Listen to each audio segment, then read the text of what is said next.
tussen alle bloemen die hij in de wei zag staan. Een boeket vol bonte bloemen plukte hij voor moeder thuis.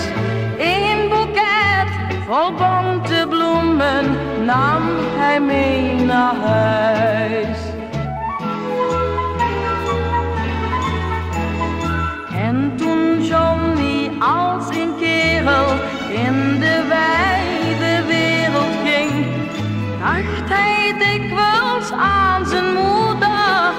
Hij zond haar de mooiste ring, maar zij zag toen in gedachten weer haar kleine jongen staan.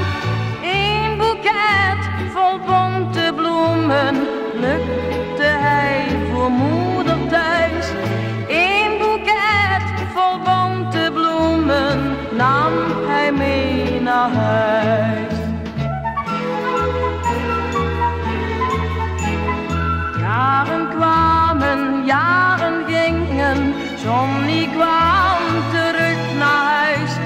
Maar het gordijn hing stil gesloten, er was niemand voor hem thuis. Hij begreep wat er gebeurd was, eenzaam is hij weggegaan. Een boeket vol bonte bloemen was het laatste dat hij gaf. Een boeket vol bonte bloemen, het laatste dat hij gaf.